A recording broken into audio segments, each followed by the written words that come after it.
Module 53 is about sexual development, which you guys are moving through right now. Today we're going to talk about biological sex, how it's determined. It might have a few things that surprise you. We'll talk sex hormones and gender development. Eventually we'll talk about sexually transmitted diseases. I have some graphs that show you like what has the highest rate inside of like Washington State and Lewis County, so that you know how to be careful and what's out there. And then teenagers, just how does your psychosocial developmental age correspond and affect your sexual development and things like that. Away we go. So maybe it would surprise you to know that you guys are absolutely identical at one point in your life. So here's a little bit about that. Prenatal sexual development. Males and females, as noted earlier, on a single form, of the 46 chromosomes, 45 that make you up as a person are unisex. So great is the similarity amongst all of us that until 7 weeks after conception, you're anatomically indistinguishable from someone of the other sex. So there's no difference in us up until that point. Then your genes start to activate your biological sex, and male or female, your sex was determined by your father's contribution to your 23rd pair of chromosomes, the 2 sex chromosomes. You received an X chromosome from your mother, and from your father you received the 1 chromosome that is not unisex, either another X making you a girl, or a Y chromosome making you a boy.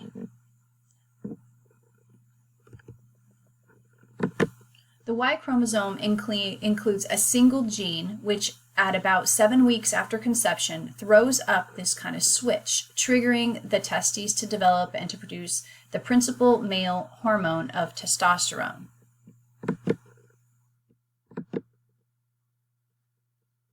The hormone starts the development of male sex organs. Females also have testosterone, but less of it.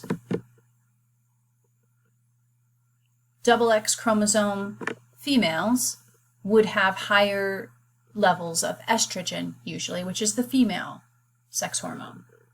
Another key period for sexual differentiation falls during the 4th and 5th prenatal months. During this period, sex hormones bathe your fetal brain and influence the way that it's wired. Different patterns for males and females develop under the influence of the male's greater testosterone and the female's greater estrogen levels. Adolescent sexual development. Pronounced physical differences emerge during adolescence when boys and girls start to enter puberty and mature sexually. So at that point, there's a surge of hormones that trigger a 2-year or so period of really rapid physical development, usually beginning at about the age of 11 for girls and about the age of 13 for boys. That is always moving and changing due to other factors in our environment. A year or two before that, boys and girls often feel the first stirrings of kind of physical attraction, which is part of the early puberty process. About the time of puberty, boys' growth propels them to a greater height than their female counterparts. During this growth spurt, the primary sex characteristics, which are the reproductive organs and external genitalia, begin to develop dramatically. You can see the list of what's considered primary sexual characteristics.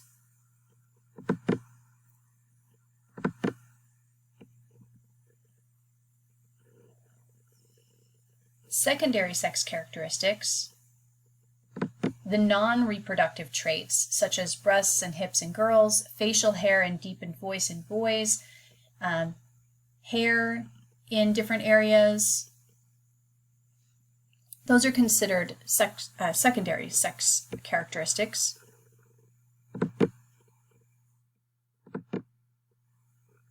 In various countries, girls are developing breasts earlier, sometimes before the age of 10, and reaching puberty earlier than in the past.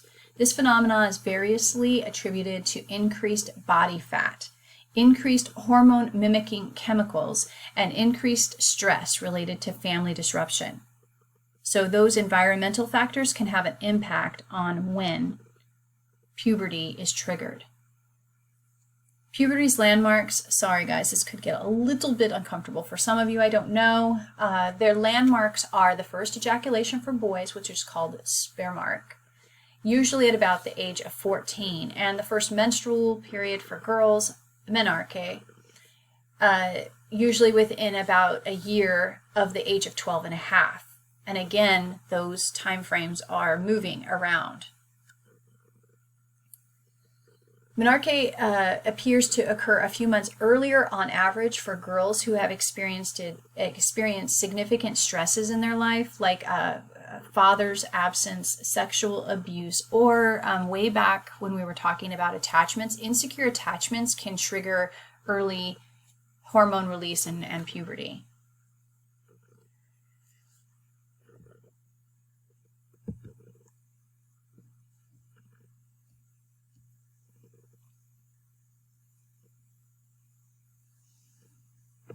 Girls who've been prepared for menarche usually experience it as a positive life transition, but studies have shown that nearly all adult women recall kind of their first menstrual period and remember the experience with a mixture of different feelings: pride, excitement, embarrassment, apprehension, anxiety. Most men have similarly recalled their first puberty experience, and which usually occurs as a nocturnal emission. Before we leave this part behind, there's a variety of ways in which sexual development can be thrown off course. So sometimes nature blurs the biological line between males and females. Atypical hormone exposure or sensitivity may cause atypical fetal development and lead to intersex. Intersex individuals are born with intermediate or unusual combinations of male and female physical features. Genetic males, for example, may be born with a normal male hormones and testes, but without a penis or a very small one. Until recently, pediatricians and other medical experts often recommended surgery to create a female identity for intersex children. One study reviewed 14 cases of boys who had undergone early sex reassignment surgery and had been raised as girls, and of those cases, 6 had later declared themselves as males, 5 were living as females, and 3 had unclear gender identity issues. So just so you know, I mean, this isn't, it's atypical, it's not common, but it's not unheard of to not be born clearly one or the other.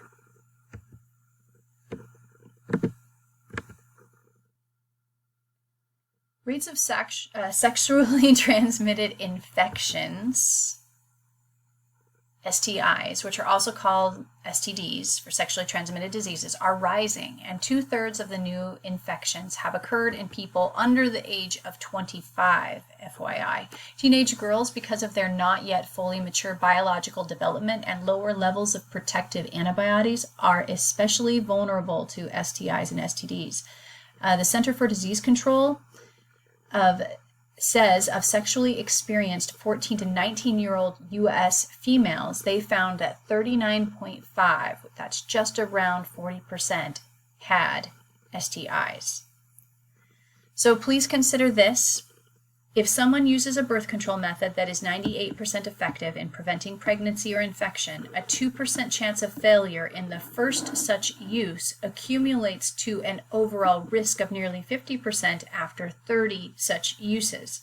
So even though there's only a 2% failure rate, if you do it 30 times, there's still exposure. Moreover, when people feel drawn to a partner, they often become less motivated to be safe and underestimate the risks. Condoms only offer limited protection against certain skin-to-skin STIs, like herpes, for example, but they do reduce other risks. The effects were clear when in Thailand they promoted 100% condom use by commercial sex workers, and over a 4-year a 4-year period, as condom use soared from 14 to 94%, the annual number of bacterial STIs plummeted from 410,000 to 27,000, according to the World Health Organization. So they make a difference.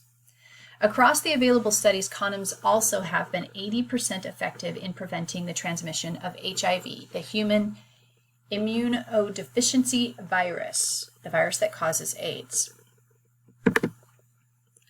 Although AIDS can be transmitted by lots of other means, such as needle sharing, drug use, sexual transmission is the most common. Women's AIDS rates are increasing the fastest right now, partly because the virus is passed from man to woman much more often than from woman to man.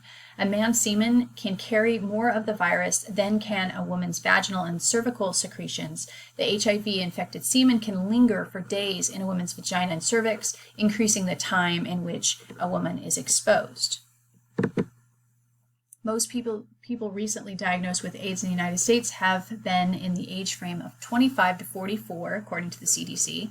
And given AIDS' long incubation period, it's unsurprising that 39% of the new HIV diagnoses in the United States were among those even younger, 13 to 29-year-olds. In 2009, the death of 1.8 million people with AIDS worldwide left behind countless grief-stricken partners and millions of orphaned children.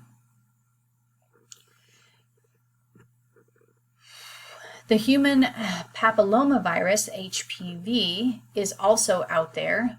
Here's a little bit about that. Most people assume that oral sex falls into a category of safe sex, but recent studies have shown a significant link between oral sex and the transmission of STIs like the HPV virus. Risks rise with the number of sexual partners that people have. Most HPV infections can now be prevented with a vaccination administered before your first sexual contact. Something to think about with regards to your children, because when I was making decisions for my children, this HPV vaccination was just newly available. And so you'll be given that opportunity to give this vaccine to your children if you choose to. And my suggestion is that you consider it carefully, because HPV often turns into cervical cancer later on in life if left completely untreated and undiagnosed. The Lewis County Health Department has information available about what's out and about in our communities. And I just wanted to show you these. You can pause. I'm not going to stop and talk about them, but you can pause the show and analyze these a little bit more carefully, but just be careful. Chlamydia, some of the people suffer the most from chlamydia cases recently in Lewis County, and it's been on the rise in the last probably 10 years or so. So be careful. Chlamydia is out there, okay? In addition, chlamydia is affecting students or people that are your age in particular. And just so you know, waves of particular types of infections come and go. So the next one, and this is gonorrhea cases, and you can see that in 2006 there was a spike. You just have to be careful, because any of these can make a resurgence and be particularly active for a particular year. Let's talk teen pregnancy. So compared with European teens, American teens have a higher rate of both STIs and of teen pregnancy. There are a variety of reasons that people think that this is the case. First of all, communication about birth control. Many teenagers are really uncomfortable discussing contraception with their parents, their partners, and their peers. Teens who talk freely with their parents, who are in an exclusive relationship with a partner with whom they can communicate openly, are more likely to use contraceptives, but that's often not the case when you're a teenager. Guilt. In another survey, 72% of sexually active 12 to 17-year-old American girls said they regretted having had sex. There's inhibitions and ambivalence that constrain sexual activity, but if passion overwhelms intentions, it also might reduce attempts at birth control. Alcohol use. Sexually active teens are typically alcohol-using teens. It decreases inhibitions and controlling your judgment, self-awareness. Also, alcohol often disarms normal restraints, so be careful about that. We have lots of mass media norms promoting promiscuity. You just have to look around. This is Toddlers and Tiaras. Oh my God. Oh my goodness. To finish off, you can see where Lewis County ranks amongst counties in Washington State.